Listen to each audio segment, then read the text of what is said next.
Sir बिस्मिल्लाहिर्रहमानिर्रहीम। Sir आज की क्लास हम शुरू करते हैं एजेंसी, जिसके अंदर मैं आपको पढ़ाऊंगा कि डिफरेंस बिटवीन सब एजेंट एंड को एजेंट क्या है। सर सब एजेंट वो होता है जैसे कि एक प्रिंसिपल ने अपने एजेंट को अपॉइंट किया और उस एजेंट ने किसी और अपने काम के लिए एजेंट को अप्लाई अपॉइंट किया।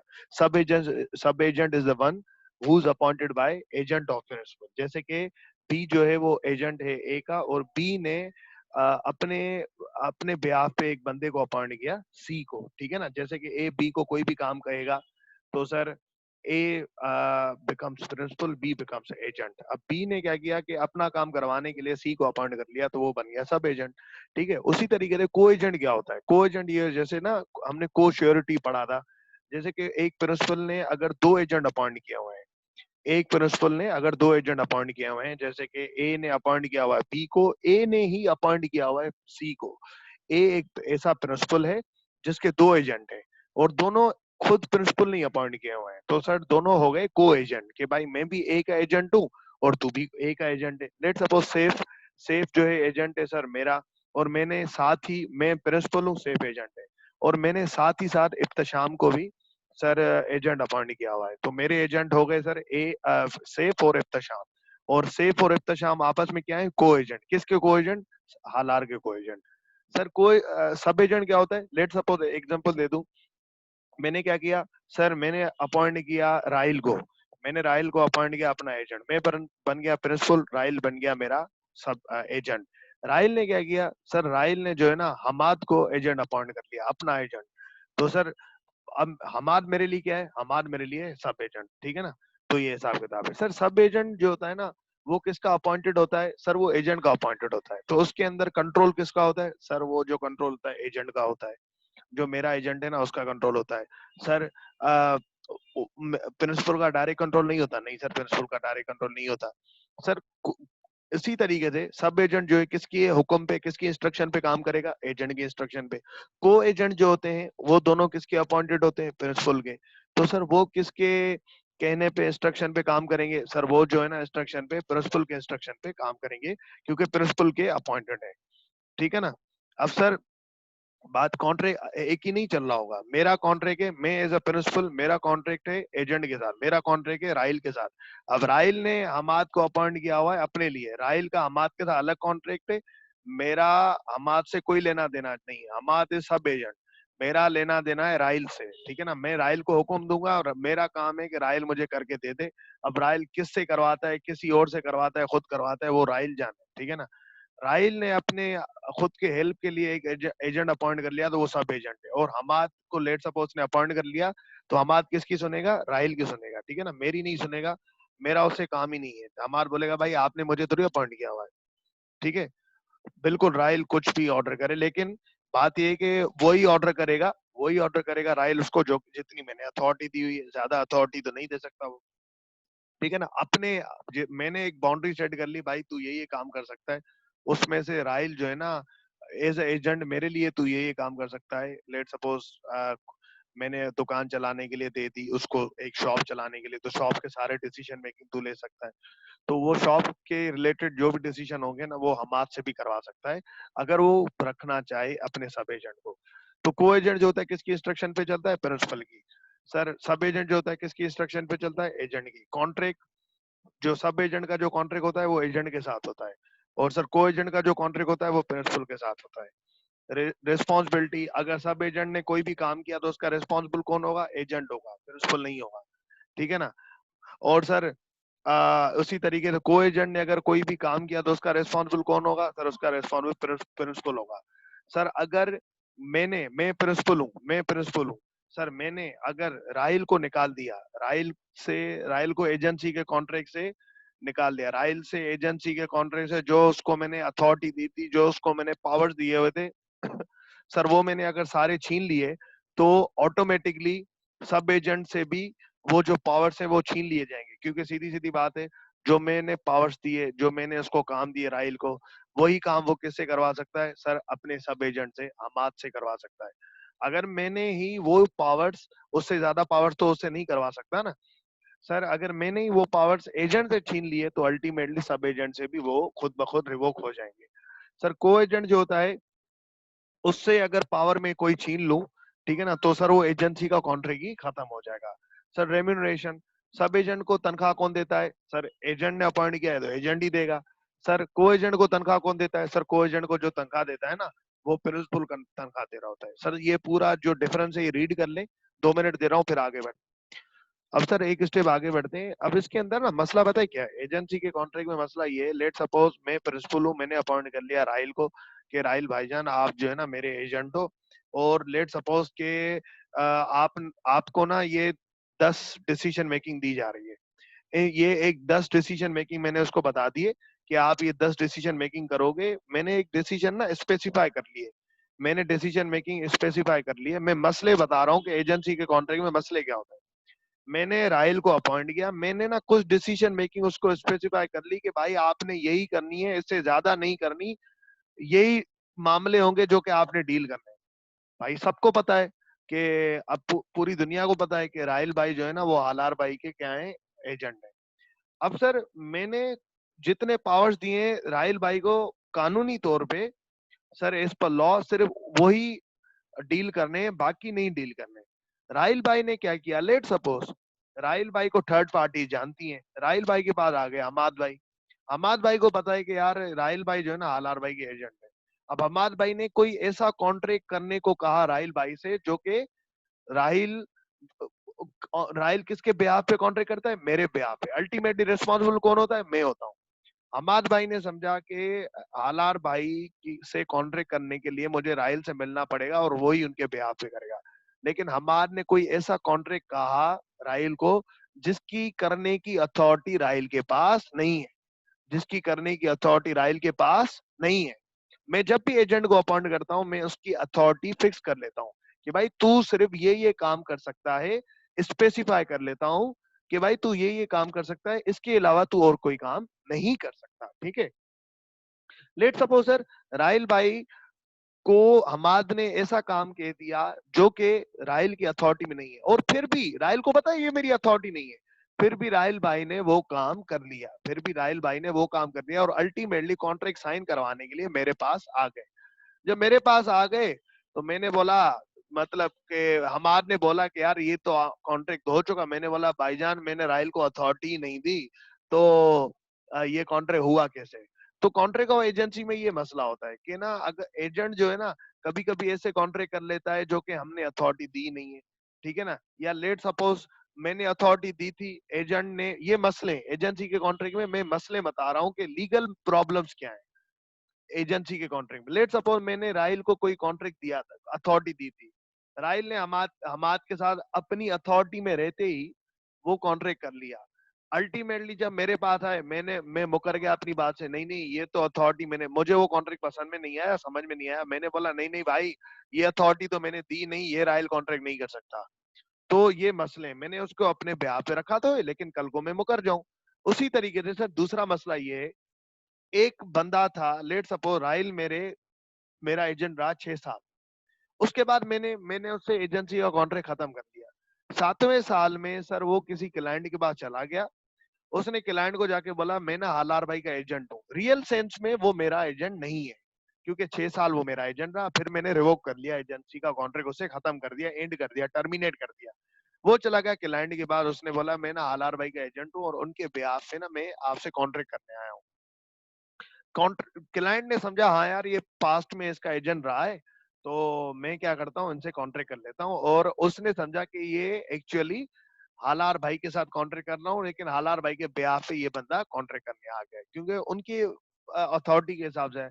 अब सर रियल सेंस में लेट सपोज ने मेरे एजेंट के साथ राहिल के साथ कॉन्ट्रैक्ट कर लिया, लेकिन जब वो लीगली बाउंड करने मेरे पास आएंगे तो मैं बोलूंगा कि भाई वो तो मेरा एजेंट ही नहीं है। तो सर इसके अंदर ये मसले हो रहे होते हैं, लीगल प्रॉब्लम्स ये हो रहे होते हैं कि एजेंट अपनी अथॉरिटी से एक्सीड कर जाता है, तो प्रिंसिपल कहता है मैं नहीं हूँ, मैंने ये अथॉरिटी दी नहीं है, ये मेरा एजेंट है ही नहीं।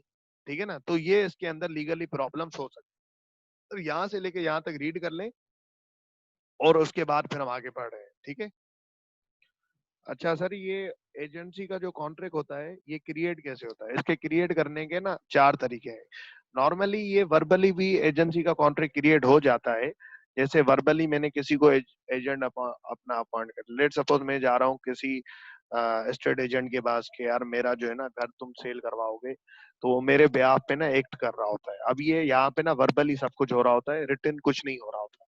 लेकिन वर्बली में एक मसला ये है कि वर्बली में ना सामने वाला बंदा दोनों पार्टी में ने कोई भी बंदा जो है ना अपनी जुबान से हट सकता है, एक अनसर्टेनिटी क्रिएट रहती है।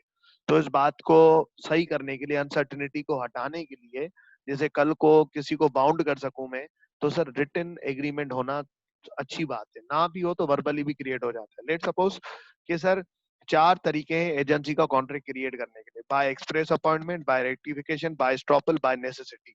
सर बात ये एक एक को हम डिटेल में पढ़ेंगे। सर बाय एक्सप्रेस अपॉइंटिंग क्या होता है? यहाँ पे ना म्यूचुअली कंसर्न से जब दोनों बातें पार्टी एग्री हो जाती हैं और सर उन दोनों का कंसर्न होता है, तो सर वो क्या करती हैं आपस में एक रिलेशनशिप, एजेंसी का रिलेशनशिप क्रिएट करके, और एजेंट उसको क्यों क्रिएट करवाता है? एक ज़बानी तौर पे सर वो उससे क्रिएट करके अपना काम करवा रहा होता है। लेट सपोज सर वो क्यों क्रिएट करवाता है?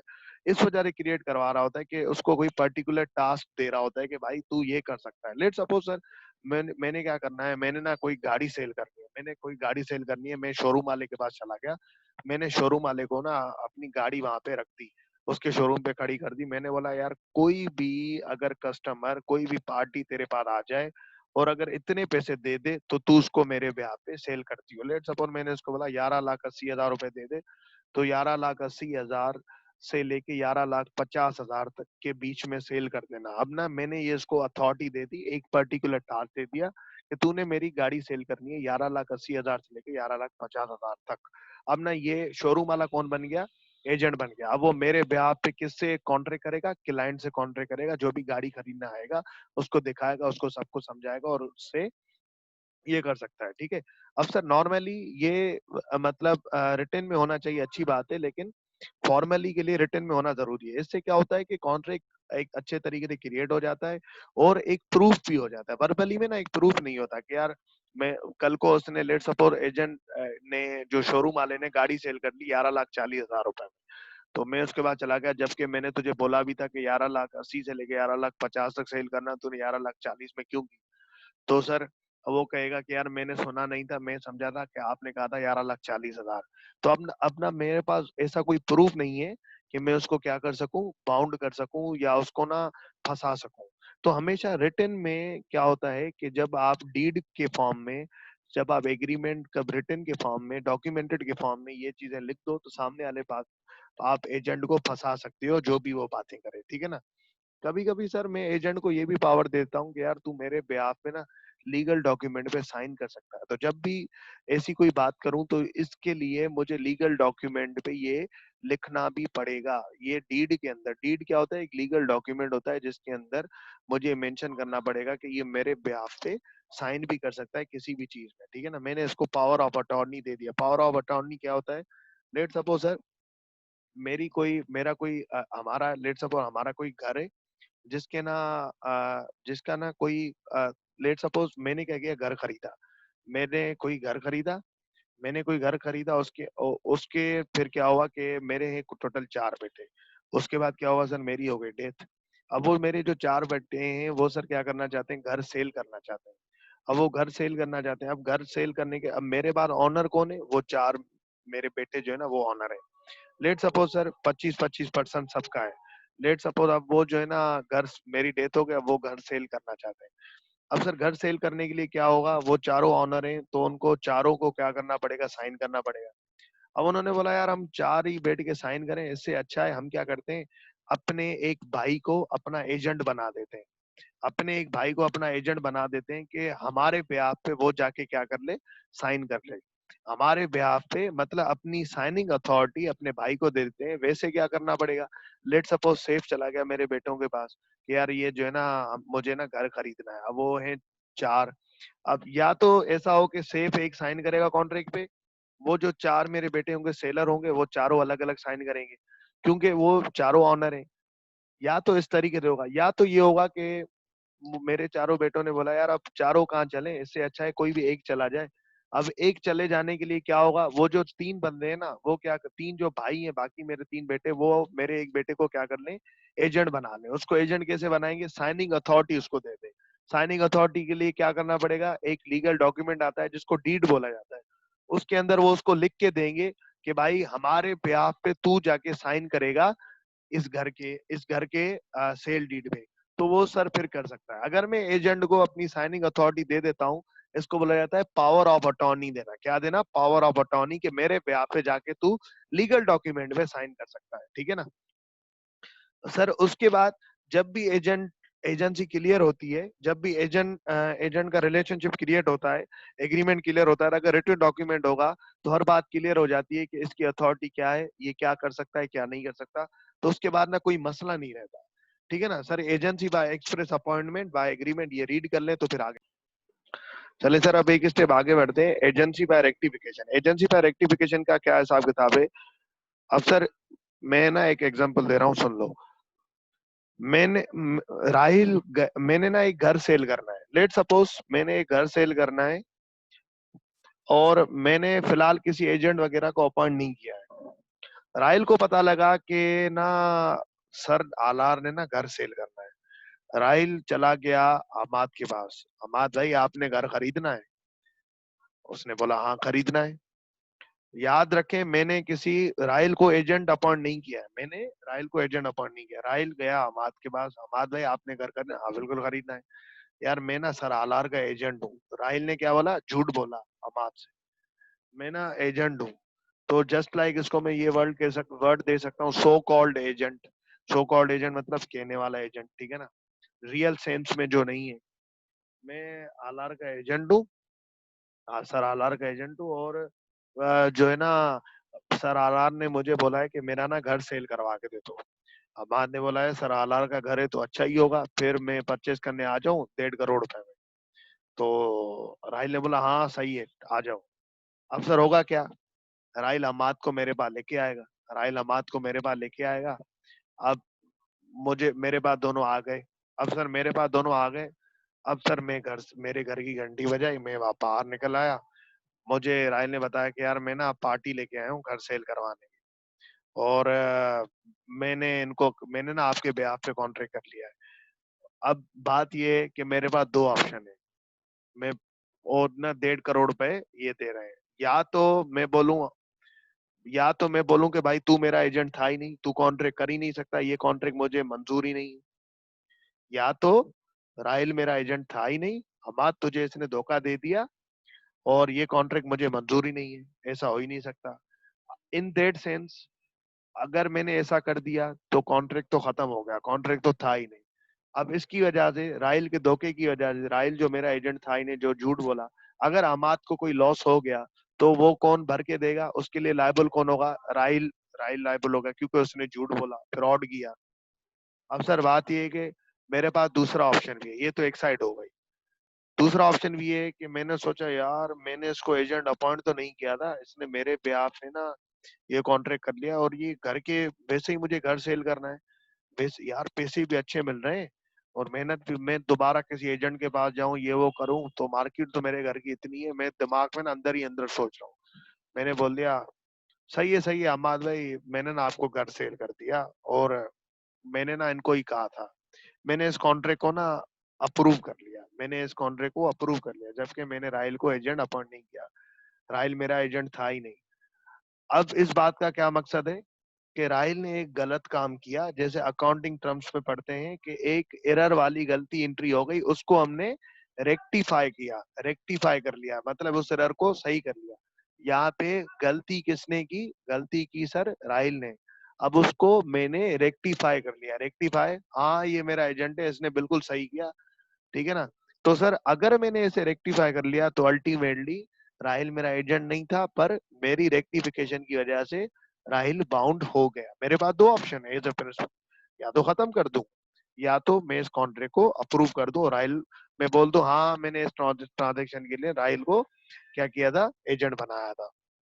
सर अब अगर मैंने रेक्टिफाई कर लिया तो सर ये माना जाएगा कि मैं इस कॉन्ट्रैक्ट में जहां से जो भी बातें राहिल भाई ने की, A to Z शुरू से जितनी भी बातें की, उन सब बातों का मैं जिम्मेदार हूँ। रेक्टिफिकेशन का मकसद अप्रूवल देना, रेक्टिफिकेशन का मकसद अप्रूवल देना। ये बात यहाँ से लेके यहाँ तक MCQs के अंदर आ सकती है। ये इस बात को नोट कर लीजिएगा, यहाँ से लेके यहाँ तक एमसीक्यू में आ सकती है। रेक्टिफिकेशन का मतलब अप्रूव देना। रेक्टिफिकेशन जो होती है, अगर मैंने देखो मुझे बाद में पता लगा है, जब ये पूरा कॉन्ट्रैक्ट ये करके आ गया है, मेरे पास कोई 1 दिन के बाद आया, 2 दिन के बाद आया, या 5-6 घंटे के बाद आ गया है, लेकिन अगर मैंने अप्रूव कर लिया तो ये माना जाएगा कि मैं जिस दिन से ये दोनों इनकी बातें चली, मैं तब से जिम्मेदार माना जाऊंगा, मैं तब से जिम्मेदार माना जाऊंगा। रेक्टिफिकेशन हमेशा उसकी की जाएगी जो कि सो कॉल्ड एजेंट होगा। रेक्टिफिकेशन का रेट्रोस्पेक्ट इफेक्ट होगा। रेट्रोस्पेक्ट मतलब शुरू से, ऐसे नहीं कि जिस वक्त से अप्रूव किया उस वक्त से लायबल होगा, नहीं भाई। अगर आपने रेक्टिफाई किया ना, तो आप तब से लायबल होगे जब से उसने बात करना स्टार्ट की। रेक्टिफिकेशन का मकसद, रेक्टिफिकेशन हमेशा मेजर कर सकता है, माइनर नहीं कर सकता, ठीक है ना। सर रेक्टिफिकेशन का भी एक टाइम होता है।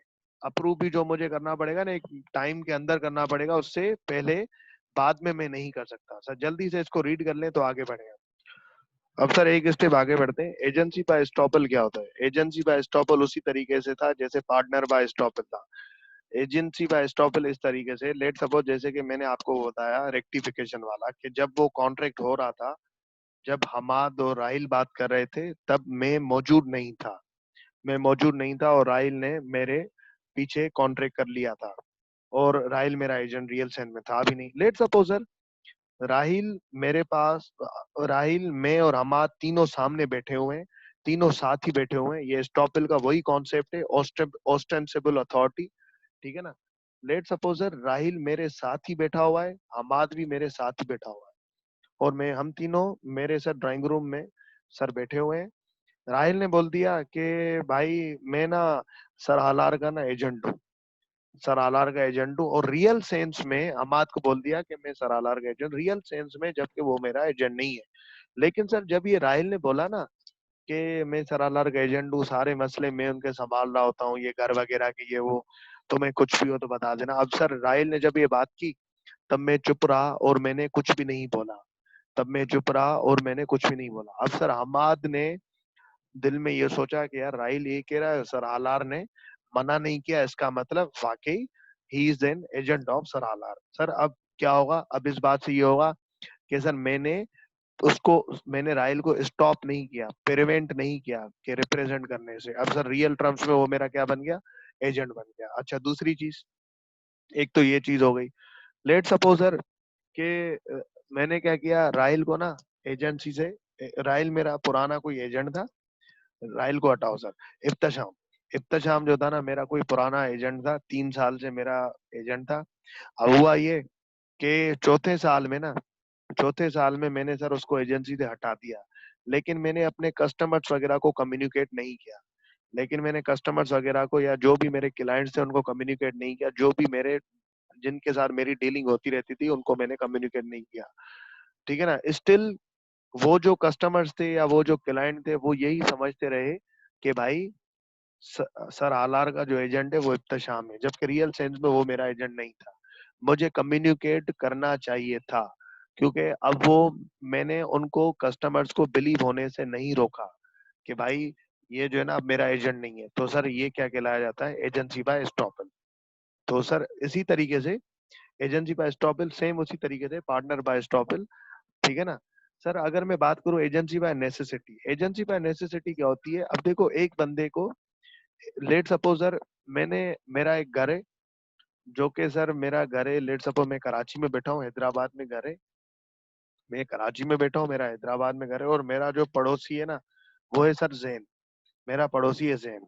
जैन एक बंदा है जो कि मेरे पड़ोस में रहता है। अब हुआ क्या, वहां पे मैंने ना अपनी, गवर्नमेंट ने ऐलान किया कि यार जो अपनी प्रॉपर्टी टैक्स नहीं मतलब करेगा, जो अपनी प्रॉपर्टी टैक्स जो है वो अपनी पे नहीं करेगा, तो हम क्या करेंगे, उसके घर को आके ना गिरा देंगे, उसके घर को आके ना सर गिरा देंगे, जमीन से हटा देंगे, ठीक है।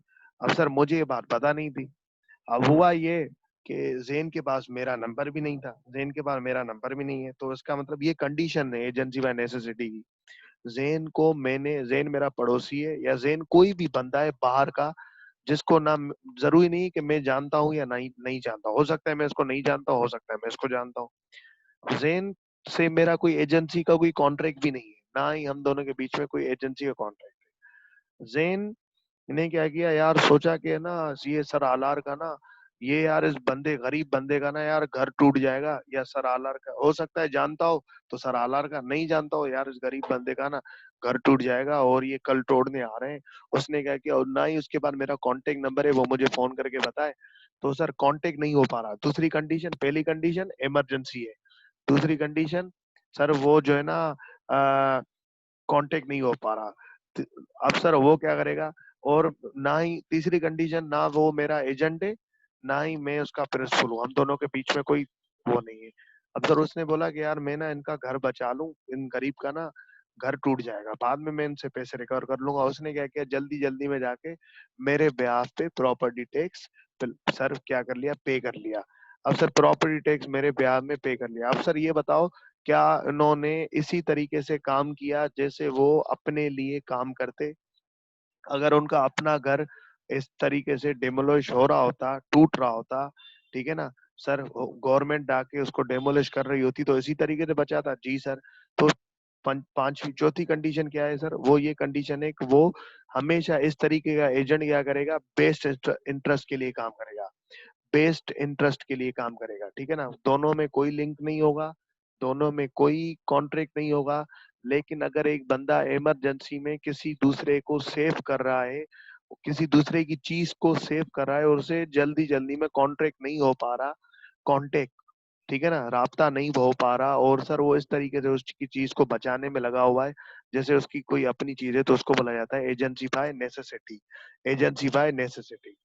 उसके बाद है सर हमारी agency bye operation of law, जो कि लॉ की तरफ से खुद ब खुद क्रिएट हो जाती है, जिसमें आप अपॉइंट नहीं करते, खुद ब खुद क्रिएट हो जाती है। जैसे कि फर्स्ट टाइम कंपनी फॉर्मेट हो रही होती है, तो उसके अंदर डायरेक्टर्स जो होते हैं ना फर्स्ट टाइम अपॉइंट हो जाते हैं। डायरेक्टर फर्स्ट टाइम जो होते हैं उनको शेयर होल्डर्स अपॉइंट नहीं करते, वैसे सब्सिक्वेंट डायरेक्टर्स को कौन अपॉइंट करता है, शेयर होल्डर्स अपॉइंट करते हैं। इनको ये जो है ना डायरेक्ट फर्स्ट डायरेक्टर्स वो खुद ब खुद अपॉइंट हो रहे होते हैं। तो सर जो फर्स्ट डायरेक्टर्स होते हैं वो किसके, वैसे directors other agent of share holders, जो सेकंड सब्सिक्वेंट डायरेक्टर्स होते हैं, second directors, third director, fourth director, उनको अपॉइंट कौन करता है इलेक्शन में, शेयर होल्डर्स। तो शेयर होल्डर प्रिंसिपल बन जाते हैं, और सर डायरेक्टर जो होते हैं वो कौन बन जाते हैं, सर डायरेक्टर आपके एजेंट बन जाते हैं। लेकिन जो खुद ब खुद लॉ की तरफ से एजेंट बन जाए, सर उसको बोला जाता है agent bye operation of law. जैसे कि sir first time company format हो रही है, तो सर जो डायरेक्टर्स हैं, मैं शेयर लेने गया फर्स्ट टाइम जो कंपनी फॉर्मेट हो रही है, तो सर जो डायरेक्टर्स हैं वही मेरे एजेंट बन गए लॉ की तरफ से, क्योंकि लॉ जब कंपनी बन रही होती है आपकी, तो at the time of memorandum of association जब आप सबमिट करने जाते हैं, आप उसी वक्त बता देते हैं कि मेरे कंपनी के डायरेक्टर्स कौन होंगे, ठीक है ना। उसी तरीके से सर पार्टनर्स जो होते हैं लॉ की तरफ से, हर पार्टनर दूसरे पार्टनर का एजेंट है, हर पार्टनर दूसरे पार्टनर का एजेंट है। सर ये तीनों बातें जल्दी से रीड कर लें, 5 मिनट दे रहा हूँ मैं आपको। चलें सर अब एक स्टेप आगे बढ़े, ड्यूटीज ऑफ एजेंट पढ़ लेते हैं। एजेंट की ड्यूटीज क्या क्या है sir, duty to carry out mandate, मतलब जो बातें एग्रीमेंट में, रिटन एग्रीमेंट में कही गई हैं कि भाई ए एजेंट तेरी, तुझे ये करना है, मैंने तुझे इस चीज के लिए अपॉइंट किया है, तो सर एजेंट वही जिस चीज के लिए अपॉइंट किया है प्रिंसिपल ने, तो वो काम उसको करना ही करना है। जो इंस्ट्रक्शंस वो उसको दे, ये इसको माननी माननी है, जो भी इंस्ट्रक्शन उसको प्रिंसिपल देगा वो उसको सब माननी है।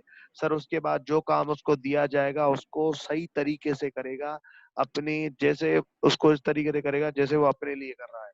सर अगर जो भी वो काम कर रहा है, लेट सपोज कोई दुकान संभाल रहा है, लेट सपोज सर अपने मालिक के अपने प्रिंसिपल के खातिर गाड़ी सेल कर रहा है, लेट सपोज सर कोई भी खर्चा कर रहा है, तो सर उसका हिसाब किताब बना के किसको दिखाएगा, दुकान चला रहा है, दुकान में पूरे दिन कितनी सेल हुई, कितनी परचेज हुई, कितनी दिहाड़ी वगैरह दी, इन सब का हिसाब किताब सर अकाउंट्स जो होंगे, वाउचर्स जो होंगे, इनवाइसेस जो होंगी, वो सब मेंटेन करेगा और अपने प्रिंसिपल को दिखा रहा होगा। और कोई भी ऐसी बात जिसमें प्रिंसिपल के इंस्ट्रक्शन की जरूरत हो, प्रिंसिपल की इंस्ट्रक्शन की जरूरत हो जो उसकी अथॉरिटी ना हो, तो वो अपने प्रिंसिपल से कम्युनिकेट करेगा और उसके पूछेगा।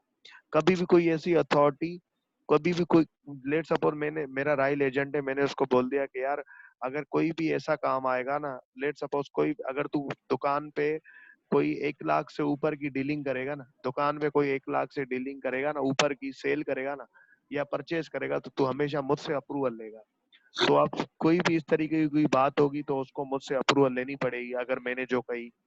अगर सर कोई ऐसे पैसे रहते हैं, कोई ऐसे पैसे रहते हैं जो कि जितने भी कारोबार में वो पैसे कमाए मेरे ब्याह पे, लेट सपोज मेरे एजेंट ने मेरे ब्याह पे गाड़ी सेल कर दी, तो सर लेट सपोज राहिल ने मेरे ब्याह पे गाड़ी सेल कर दी, तो राहिल का जितना भी अपना खर्चा हुआ ना, 11,50,000 की गाड़ी सेल कर ली, राहिल का खर्चा हो गया 1 लाख। 1 लाख अपने एक्सपेंसेस डिडक्ट करके बाकी जो सम बच जाए वो सर मुझे दे दे, वो अपने प्रिंसिपल को दे दे, ठीक है ना। अच्छा, जब जब उसकी क्या कहते हैं डेथ हो जाए, जब एजेंट की जब उसकी सर डेथ हो जाती है, प्रिंसिपल की डेथ हो जाती है, तो सर अब होता क्या है, जब प्रिंसिपल की डेथ हो जाएगी तो कॉन्ट्रैक्ट टर्मिनेट हो जाएगा। कॉन्ट्रैक्ट टर्मिनेट हो जाएगा। लेट सपोज प्रिंसिपल की डेथ हो गई, लेट सपोज प्रिंसिपल की डेथ हो गई, मैंने मैंने क्या की थी, एक शोरूम पे अपनी गाड़ी खरीदी थी। मैंने शोरूम वाले को बोला तुझे ये सेल करनी है 11,50,000 में, और अभी तक सेल नहीं हुई है, अभी उसके शोरूम पे खड़ी हुई है इसके पास। इस दौरान सेल होने से पहले, ये कॉन्ट्रैक्ट टास्क पूरा होने से पहले मेरी हो गई डेथ। अब ये कॉन्ट्रैक्ट खत्म हो गया, शोरूम वाले के दरमियान और मेरे दरमियान ये कॉन्ट्रैक्ट खत्म हो गया। अब पता है शोरूम वाले का काम क्या है? अब शोरूम वाले का ये काम है कि शोरूम वाला क्या करेगा, अब शोरूम वाला क्या करेगा सर, मेरे ब्याह पे ना वो जो मेरे रीगल रिप्रेजेंटेटिव होंगे ना, उनको क्या करेगा सर, गाड़ी जो है ना सप्लाई करेगा, वो वापस कर देगा मेरे लीगल रिप्रेजेंटेटिव को, वो गाड़ी वापस कर देगा कि भाई ये आपका बंदा था, ये मेरे भाई को या मेरे वाइफ को या मेरे बेटों को, सर वो क्या कर देगा, मेरी गाड़ी वापस कर देगा। वो बोलेगा कि यार ये जो गाड़ी है ना, ये आपके मतलब इसकी थी, आलार भाई की थी, ये इन्होंने एजेंसी का कॉन्ट्रैक्ट क्रिएट किया था, ये आप वापस ले रहे हैं, ठीक है ना। तो डेथ होते ही प्रिंसिपल की कॉन्ट्रैक्ट खत्म हो जाता है। या सर इन पागल हो गया प्रिंसिपल, अभी उसके सेंसेस में नहीं है, तो लीगल रिप्रेजेंटेटिव को वापस कर देनी है, ठीक है। अच्छा, प्रिंसिपल और एजेंसी के दरमियान कोई क्रिटिकल इंफॉर्मेशन भी शेयर हो जाती है, कोई ऐसी इंफॉर्मेशन जो कि सर क्रिटिकल होती है, जो कि सर कॉन्फिडेंशियल होती है, तो सर एजेंट का ये काम होता है। लेट सपोज एजेंट ने क्या किया कि मुझे ना आज रात पैसे दे दिए कि आपकी गाड़ी सेल हो गई है, अब ना ये पैसे लेके जाए। अब ना ये क्रिटिकल इंफॉर्मेशन है कि आलार भाई के अकाउंट में इतने पैसे आज ट्रांसफर होने जा रहे हैं, या वो कैश लेके घर जा रहे हैं। अब वो उस इंफॉर्मेशन को यूज करके किसी डाकू वगैरह को कॉल करके बोल सकता है इसके पास ना इतने पैसे हैं, वो घर जा रहा है, वो डाकू आके मुझसे स्नेच कर सकता है। तो ये कॉन्फिडेंशियल इंफॉर्मेशन जो भी हो, कि मेरे कितने बैंक अकाउंट्स हैं, मेरी कहाँ कहाँ पे प्रॉपर्टीज है, मेरी कितनी गाड़ियां हैं, तो सर वो उसको क्या करनी है, सर वो अपने पास सीक्रेट रखनी है। अगर उसने सीक्रेट नहीं रखी, सर सीक्रेट नहीं रखी, तो उस पे सर उसको लायबल होना पड़ेगा अगर कोई भी मुझे नुकसान हुआ। सर इसको कब कब सीक्रेट रखनी है, जब तक कॉन्ट्रैक्ट चल रहा है तब तक सीक्रेट रखनी है? नहीं सर, कॉन्ट्रैक्ट चल रहा है जब भी सीक्रेट रखनी है, कॉन्ट्रैक्ट टर्मिनेट हो जाए आगे भी अपनी जिंदगी में उसको सीक्रेट ही रखनी है। अच्छा सर, मैंने एक एजेंट को अपॉइंट किया, लेट सपोज सर मैंने, जैसे आप लोग अभी कह रहे थे, मैंने अपने एजेंट को बोला कि यार 11,50,000 की गाड़ी सेल करनी है, ठीक है ना। अब सर इससे ना कम की नहीं करनी, इससे ऊपर की भी नहीं करनी। अब सर उसने बोला ठीक है, लेकिन मैं ना तुझे इसकी सेल करने की ना, मैं तुझे सैलरी वगैरह दूंगा, रेम्यूनरेशन दूंगा, तनख्वाह वगैरह। लेट सपोज सर उसने क्या किया, 12 लाख की गाड़ी सेल कर दी और मुझे बताया 11,50,000 की है। तो सर अब इसने सीक्रेटली प्रॉफिट जनरेट किया मेरी गाड़ी में से। तो एक एजेंट को ना ये भी नहीं करना चाहिए सीक्रेटली, सर गाड़ी क्या करना, सर जो है ना अपॉइंट, वो क्या करना, गाड़ी से सीक्रेटली प्रॉफिट जनरेट नहीं करना चाहिए किसी भी ऐसे काम से, ऐसे टास्क से जो मैंने उसको दिया है, उससे ना सीक्रेटली सर प्रॉफिट जनरेट, जो कि मुझे वो ना बताए और वो जनरेट करके अपनी जेब में डाल दे। सर उसके बाद कभी भी एजेंट जो होता है ना, सब एजेंट किसी और को प्रिंसिपल की मर्जी के बगैर नहीं अपॉइंट कर सकता, प्रिंसिपल की मर्जी के बगैर बिल्कुल रीपे करेगा। प्रिंसिपल की सर मर्जी के बगैर कभी भी वो सब एजेंट को अपॉइंट नहीं कर सकता, ठीक है ना। उसको करना भी नहीं चाहिए जब तक वो क्या करे सर, उससे प्रिंसिपल से पूछ ना ले।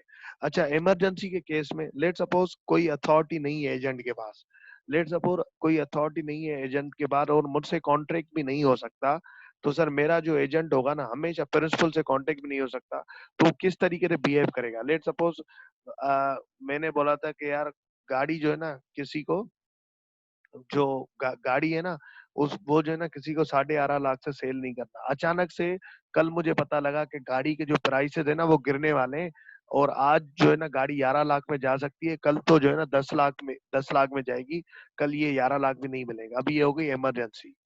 भाई मैं बोल के गया अपने शोरूम वाले को कि 11.5 लाख से गाड़ी नीचे की सेल नहीं करना।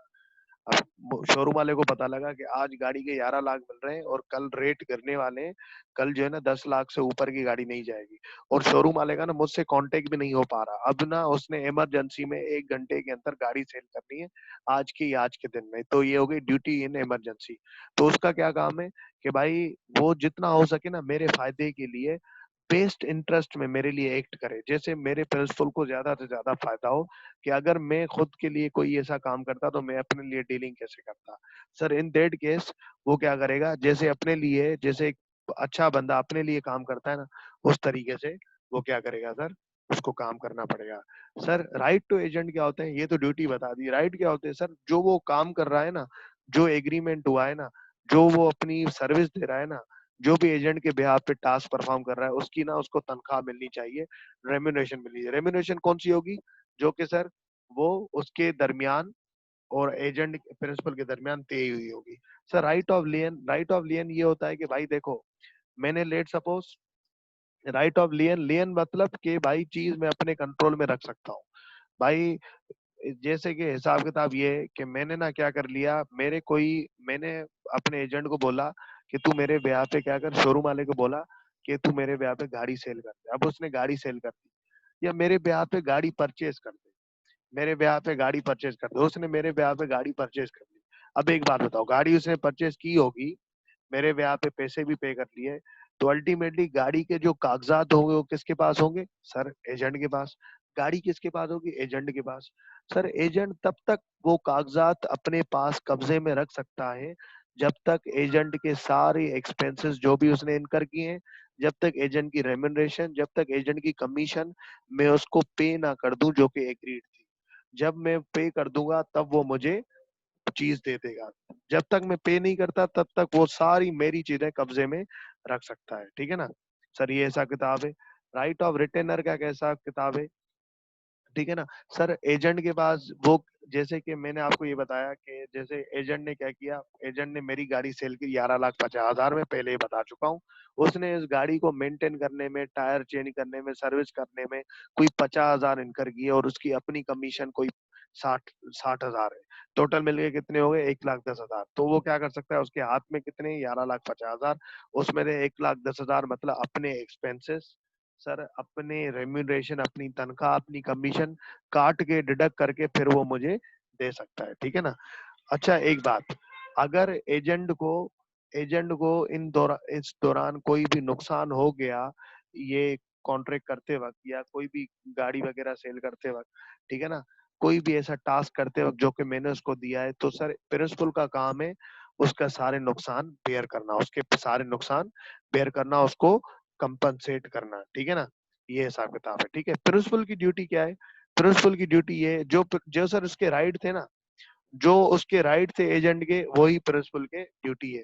जैसे कि एजेंट को नुकसान हो गया तो उसको इंडेमनीफाई करेगा। एजेंट क्या करेगा, एजेंट को कंपनसेट कौन करेगा, कमीशन वगैरह कौन देगा, प्रिंसिपल देगा। ठीक है ना सर। रेम्यूनरेशन कौन देगा, प्रिंसिपल देगा। सर प्रिंसिपल के राइट क्या है सर, प्रिंसिपल जैसे ही टास्क पूरा हो जाए एजेंट का, एजेंसी के, जैसे पार्टनरशिप के अंदर टाइप्स है ना, एक पार्टिकुलर पार्टनरशिप, और सर एक क्या हिसाब किताब था, एक पर्टिकुलर पार्टनरशिप था, दूसरा कौन सा था बताएं। एक था पर्टिकुलर पार्टनरशिप, दूसरा कौन सा था, पार्टनरशिप एट विल। एक था पर्टिकुलर पार्टनरशिप, एक था पार्टनरशिप एट विल। ठीक है ना। पार्टनरशिप एट विल के अंदर क्या क्या था कि हमारी जो पार्टनरशिप होगी वो ऑन गोइंग होगी, वो खत्म नहीं होगी। सर वो ऑन गोइंग होगी, वो कभी खत्म नहीं होगी। इसी तरीके से एजेंसी भी यही होती है, या तो वो ऑन गोइंग चल रही होती है, या तो एक पर्टिकुलर टाइम के लिए होती है, या पर्टिकुलर पर्पस के लिए होती है ना, कि भाई इस टास्क तक है, इसके बाद वो नहीं होगी, खत्म हो जाएगी। सर अगर एक पर्टिकुलर टाइम तक है, या 6 महीने तक है, या पर्टिकुलर टास्क तक है, तो फिर तो कोई मसला नहीं है। लेकिन अगर ऑन गोइंग चल रही है, मतलब मैंने इसको एजेंट रखा हुआ है जब तक मैं रिवोक नहीं करूंगा तब तक ये चलती रहेगी। तो एजेंट के कॉन्ट्रैक्ट करने करने एक कॉन्ट्रैक्ट हो गया, अभी वो चल रहा है, तो जो कॉन्ट्रैक्ट चल रहा है ना उसके बीच में मैं उसको एजेंसी से हटा नहीं सकता। लेकिन अगर इस वक्त करंटली कोई कॉन्ट्रैक्ट चल नहीं रहा और हमारी एजेंसी बाय विल है जो कि ऑन गोइंग है, तो उस दौरान अगर कोई कॉन्ट्रैक्ट चल नहीं रहा, ऑन गोइंग नहीं है, तो मैं उससे सर नोटिस देके उसको मैं क्या कर सकता हूँ, उससे ना राइट छीन सकता हूँ कि भाई अब हमारा एजेंसी का कॉन्ट्रैक्ट खत्म, अब आप जो है ना कोई भी कॉन्ट्रैक्ट नहीं कर सकते, अब मेरे एजेंट आप नहीं हो। ठीक है ना, ये हिसाब किताब है। ठीक है। अच्छा सर, एक और बात, कभी कभी एजेंट क्या करता है कि भाई मेरी इंस्ट्रक्शन के अलावा उसने कोई सीक्रेट प्रॉफिट जनरेट कर लिया। ठीक है ना, तो सीक्रेट अगर प्रॉफिट कोई जनरेट कर लिया और मुझसे छुपाया, या मेरी चीज को जानबूझ के डिले करके मुझे नुकसान दिया, तो जो उसने अगर मुझे नुकसान दिया, सीक्रेट प्रॉफिट जनरेट किया, अगर मेरे पैसे उसने, लेट सपोज मेरी गाड़ी सेल हो चुकी थी 3 दिन पहले और उसने मुझे बताया 3 दिन के बाद कि भाई आपकी गाड़ी ना सेल हो चुकी है, तो 3 दिन अपने मेरे पैसे उसने अपने पास रिटेन किए, तो सर ये जो उसने मेरे साथ किया ना, तो सर वो मेरे मुझे इन चीज का जो लॉस हुआ, तो सर वो सूद समेत मुझे क्या करेगा, वापस देगा, सूद समेत वापस देगा। ठीक है ना। और सर मेरा उससे काम है, एजेंट से मैं उससे सारे हिसाब किताब ले सकता हूँ। मैं अगर उसने सर मेरे साथ कोई मिसकंडक्ट किया, कोई सर मेरे साथ बिहेव सही नहीं किया, तो मैं सर उसको क्या कर सकता हूँ, मैं जो है ना सर उससे उससे जो है ना उसकी रेम्यूनरेशन भी छीन सकता हूँ। सर ये जल्दी से राइट्स पढ़ लें, तो उसके बाद हम आगे बढ़े जल्दी से।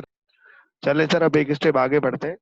अब बात ये है कि अगर मैं एजेंसी का कॉन्ट्रैक्ट टर्मिनेट करना चाहूँ, प्रिंसिपल अगर एजेंसी का कॉन्ट्रैक्ट टर्मिनेट करना चाहता है तो कैसे कर सकता है?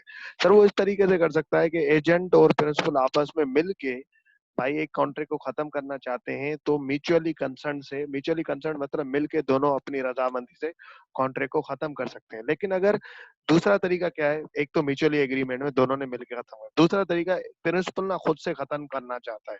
अगर प्रिंसिपल खुद से खत्म करना चाहता है, तो अगर वही मैं जो अभी आपको बता के आया कि अगर एजेंसी किसी पर्टिकुलर टास्क के लिए है, तो सर लेट सपोज मैंने जैसे बोला था शोरूम वाले को एक गाड़ी सेल कर, तो जैसे उसने गाड़ी सेल कर दी, एजेंसी मेरा उससे कॉन्ट्रैक्ट खत्म हो गया। लेकिन अगर एक एजेंसी का कॉन्ट्रैक्ट एक तो मैंने परमानेंट अपने पास एजेंट रख दिया है, तो सर वो मतलब ऑन गोइंग नेचर है। तो अगर कोई कॉन्ट्रैक्ट करंटली चल रहा है तो उस दौरान में खत्म नहीं कर सकता, वो इरेवोकेबल हो जाता है। लेकिन अगर कोई कॉन्ट्रैक्ट ऑन गोइंग नहीं है, ठीक है ना, ऑन गोइंग नहीं है जो कि एजेंट ने नहीं किया है, और मतलब ऐसा कोई कॉन्ट्रैक्ट नहीं है जो कि एजेंट ने किया है, कोई भी कॉन्ट्रैक्ट नहीं चल रहा, तो सर उस वक्त में सर एजेंट को हटा सकता हूँ और उससे कॉन्ट्रैक्ट खत्म कर सकता हूँ। अगर सर मैंने एजेंट को सर बिना बता के क्या किया सर, उसको रिवोक कर लिया, एजेंट को हटा दिया, और इस दौरान उस बेचारे को कोई भी नुकसान हो गया, तो सर मेरा काम है उसको कंपनसेट करना। हमेशा हमेशा जब भी एजेंसी का कॉन्ट्रैक्ट खत्म किया जाए और प्रिंसिपल या तो म्यूचुअली कंसर्न से किया जाए या तो प्रिंसिपल खुद से करना चाह रहा है, तो वो उसको नोटिस दे सर, कुछ टाइम पहले, 1 महीना पहले, 15 दिन पहले, 20 दिन पहले, या 3 महीने पहले के भाई हम जो है ना आपसे कॉन्ट्रैक्ट अब खत्म करना चाह रहे हैं। ठीक है ना, तेरा और मेरा कोई एजेंसी का कॉन्ट्रैक्ट नहीं होगा। या तो एजेंसी का कॉन्ट्रैक्ट इस तरीके से होता है, या तो उसको लिख के देना पड़ता है या तो वर्बली उसको बताना पड़ता है। सर जैसे जैसे टर्मिनेशन हो जाती है ना, जैसे टर्मिनेशन हो जाती है, तो सर एजेंट जो होता है ना सर, वो क्या हो जाता है, एजेंट जो होता है ना वो थर्ड पार्टीज को हमें बताना भी पड़ जाता है। और सर जैसे बताना भी पड़ जाता है कि भाई ये अब एजेंट नहीं रहा। तीसरी चीज कि जैसे डेथ हो जाती है तब भी एजेंसी का कॉन्ट्रैक्ट खुद ब खुद खत्म हो जाता है। खुद ब खुद कब टर्मिनेट हो जाता है? जैसे प्रिंसिपल की डेथ हो गई, खुद ब खुद टर्मिनेट हो गया। जैसे टास्क पूरा हो गया, वैसे खुद ब खुद टर्मिनेट हो गया। ठीक है ना। और सर उसके बाद दूसरों की नजर में कब टर्मिनेट हो जाता है कॉन्ट्रैक्ट? थर्ड पार्टीज के नजर में, जब उनके इल्म में आ जाए कि भाई ये जो है ना अब इस बंदे का एजेंट नहीं है। ठीक है ना। और इफेक्ट्स ऑफ टर्मिनेशन क्या होते हैं कि भाई अब वो उसे रेम्यूनरेशन नहीं रिसीव कर सकेगा, अब वो उसको इंडेमनीफाई, ठीक है ना, नहीं कर सकेगा। अच्छा, अगर इफेक्ट ऑफ टर्मिनेशन ये भी हो सकते हैं सर इस तरीके से कि टर्मिनेशन से पहले, टर्मिनेशन के बाद तो ये होंगे कि अब वो रेम्यूनरेशन, तनख्वाह वगैरह, कमीशन कोई भी रिसीव नहीं करेगा। सर टर्मिनेशन के बाद, खत्म होने के बाद, अब उसको एजेंट को कोई नुकसान वुकसान हो गया, क्योंकि अब मेरा एजेंट है नहीं, तो मैं उसको इंडेमनीफाई भी नहीं करूंगा। एक तरीके से एजेंट और प्रिंसिपल के अंदर कॉन्ट्रैक्ट ऑफ इंडेमनीफाई भी होता है, इंडेमनिटी, ठीक है ना, जिसमें इंडेमनीफायर होता है प्रिंसिपल, इंडेमनिटी होल्डर होता है एजेंट। सर अब बात ये है कि अगर, लेकिन टर्मिनेशन से पहले पहले अगर जो भी कॉन्ट्रैक्ट हुए हैं जिनमें लॉस हुआ है, तो सर वो किसको कंपनसेट करने पड़ेंगे? वो सर टर्मिनेशन के वक्त सारे खाते, सारे एक्सपेंसेस, सारे लॉसेस सर एजेंट को, प्रिंसिपल को बेयर करने पड़ेंगे सर, वो बेयर करने पड़ेंगे, ठीक है ना। सर उसके बाद, अच्छा सर, क्या एजेंट खुद से टर्मिनेट कर सकता है? क्या एजेंट खुद से टर्मिनेट कर सकता है अपना ये कॉन्ट्रैक्ट? जैसे प्रिंसिपल जो है टर्मिनेट कर सकता है, वैसे एजेंट भी कर सकता है। बिल्कुल सर, एजेंट अगर एग्रीमेंट में एजेंट को भी सर राइट दिया गया है, वैसे लॉ ने राइट दिया है कि एजेंट खुद से भी कह सकता है कि भाई अब मैं ना तो इस प्रिंसिपल के लिए काम नहीं कर रहा भाई, मैं जो है ना अब तुम्हारे, या तो म्यूचुअली कंसर्न से एग्रीमेंट से दोनों मिलके खत्म करें, या प्रिंसिपल खत्म करे, या तो एजेंट खुद से भी बोलना चाहे भाई अब मैं तेरा एजेंट नहीं बनना चाह रहा, तो वो कर सकता है। सर अगर इस दौरान अगर एजेंट ने बिना बता के या इस तरीके से अचानक से कोई एजेंसी का कॉन्ट्रैक्ट खत्म किया, और अगर कोई लॉस हो गया प्रिंसिपल को इसकी वजह से, तो उसको कंपनसेट करना पड़ेगा। नॉर्मली रीजनेबल नोटिस पहले देना चाहिए, कुछ टाइम पहले सर, 1 महीना पहले, 15 दिन पहले, 20 दिन के, भाई अब मैं जो है ना आपका एजेंट नहीं रहूंगा, किसी और को अपॉइंट कर लो, ठीक है ना। तो ये हिसाब किताब है सर। लॉ की तरफ से कब एजेंसी खत्म हो जाती है? सर लॉ की तरफ से एजेंसी इस तरीके से खत्म हो जाती है खुद ब खुद। जैसे कि मैंने एक एजेंट को पर्टिकुलर टास्क के लिए अपॉइंट किया था, जी भाई तुझे गाड़ी सेल करके देनी है या गाड़ी परचेज करके देनी है, भाई तुझे गाड़ी या सेल करके देना है या परचेज करके देना है। जैसे वो टास्क पूरा हो जाएगा, एजेंसी का कॉन्ट्रैक्ट खत्म हो गया।